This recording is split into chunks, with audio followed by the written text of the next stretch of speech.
We installed concrete with foam boards that were supplied to us by our fiberglass pool contractor. We did not use the pool contractor's concrete guy to pour our concrete as he was 2 months out, which we realized was a big mistake. The cement did not get down far enough in places, and you can see the plastic piece that stays in place and the concrete that's almost crumbling in places. We did not use block or stone coping. We poured the concrete up to the installed foam boards. How do we repair this? This is essentially what it looks like. So it looks like they used the foam boards and it wasn't packed, so now they have this ugly, they have pot marks probably in air pockets. Line. Okay. Yes.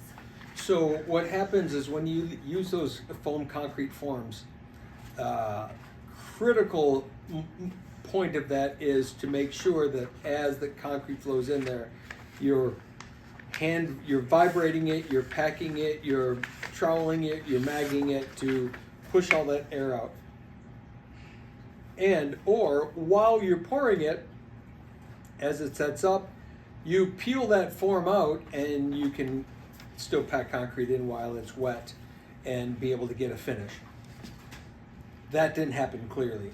So at this point, the only real solution is to mix up a mixture of sanded cement and using your hand as a form, maybe getting a piece of that foam as the shape of it and literally hand packing that back in.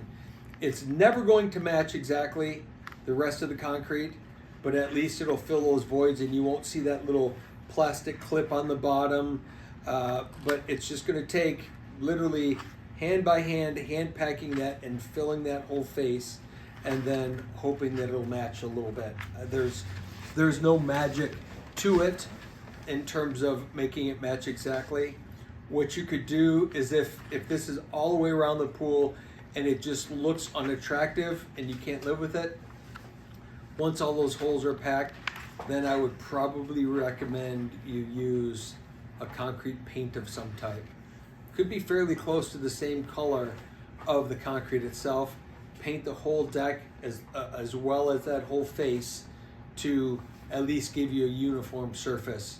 And unfortunately with concrete paints, you're gonna have to redo it every 5 years or so, but at least you won't see that splotchy, ugly change between the original concrete and then the fresh concrete that you have to literally hand smooth into that and smear in there to make it look right.